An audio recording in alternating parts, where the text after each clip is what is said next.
Mari kita berdoa sebelum kita akan belajar dari bagian firman Tuhan. Bapa di surga, kembali kami mau belajar dari bagian firman Tuhan. Roh Kudus menolong kami supaya kami boleh mengerti dan melakukannya. Di dalam nama Tuhan Yesus kami berdoa. Amin.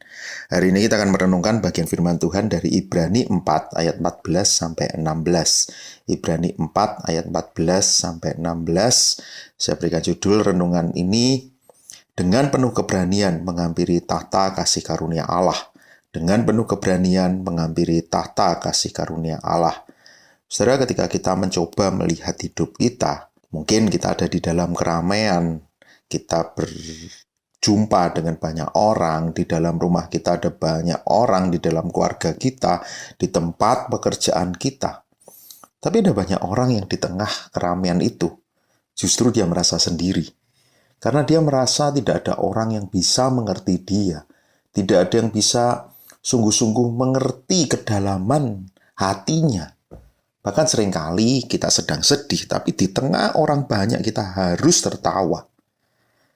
Akhirnya seringkali kita menjadi begitu lelah dan merasa sendiri. Ada banyak cara untuk boleh menyelesaikan masalah ini. Ada satu kata yang mungkin sering disebutkan, kita perlu healing. Satu kata yang populer, bagaimana kita akhirnya menganggap liburan itu menjadi satu sarana healing. Ke mall jalan-jalan, mungkin shopping, mungkin kita juga melakukan hobi kita atau berkumpul dengan banyak teman yang lain. Pertanyaannya, apakah ketika kita melakukan hal-hal itu, betulkah kita bisa pulih dari kesendirian itu, dari kelelahan hati kita yang mungkin orang lain tidak pernah tahu apa yang ada di dalam hati kita. Ayat ini menarik. Sebagai anak Tuhan, di tengah segala kelelahan dan kesendirian kita, ayat ini menguatkan kita punya Tuhan yang tahu. Yesus pernah ada di dunia. Dia mengerti apa yang kita rasakan. Dia pernah merasakan kelemahan-kelemahan manusia. Dia pernah dicobai, hanya dia tidak berbuat dosa. Dia adalah imam besar. Bahkan dia bukan hanya memberikan persembahan, tapi dia sendiri menjadi persembahan untuk menggantikan kita yang seharusnya mendapatkan murka Allah itu. Ketika manusia jatuh dalam dosa, kita tahu relasi kita dengan Allah menjadi jauh. Allah yang kudus tidak bisa berelasi dengan manusia yang berdosa. Tapi Kristus memperdamaikan Allah dengan manusia. Melalui kematian dan kebangkitannya, relasi itu sudah dipulihkan. Kita boleh dekat dengan dia. Karena itu kalau kita lihat ayat ini, dia adalah imam besar agung yang telah melintasi langit. Dia adalah anak Allah. Dia tahu kelemahan kita. Dia juga pernah dicobai. Karena itu di ayat 16 menarik. Marilah kita dengan penuh keberanian menghampiri tahta kasih karunia Allah. Satu hak istimewa yang Tuhan berikan kepada anak-anaknya. Kita boleh menghampiri Allah. Kita boleh di dalam kelemahan kita datang kepada Tuhan yang mengerti kelemahan kita. Di tengah segala kesendirian kita, di tengah segala kelelahan kita, kita diizinkan untuk datang menghampiri Tuhan. Supaya kita menerima rahmat, supaya kita boleh melihat betapa besar anugerah Tuhan itu di dalam hidup kita. Dia sudah menebus kita. Dia akan terus menuntun kita, menolong kita, memberkati kita.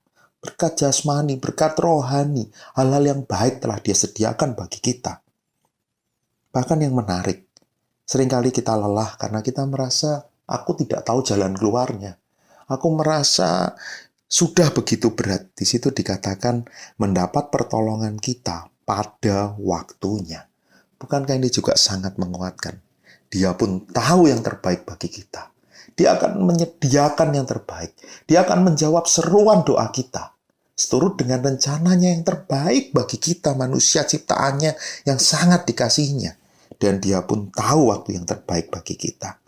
Karena itu apapun kondisi kita hari ini, bagaimanapun keadaan kita, seberapa kelemahan kita, bahkan mungkin ketika kita merasa sendiri tidak ada orang yang bisa memahami kita. Satu hal yang pasti, Tuhan berbelas kasih dan akan menolong kita. Maukah kita datang kepadanya? Maukah kita terus menghampiri Dia?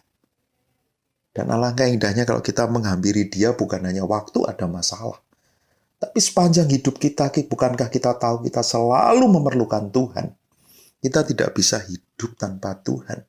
Karena itu kita mau terus menghampiri Dia, terus menghampiri Dia. Kita tidak mau jauh dari Dia. Mari kita berdoa. Ya Bapa, hanya karena anugerah-Mu, kami boleh datang menghampiri-Mu. Hak istimewa yang telah Engkau berikan kepada kami orang berdosa ini. Kami tidak mau jauh dari-Mu. Bila di dalam setiap langkah hidup kami selalu bersandar dan mengandalkan-Mu.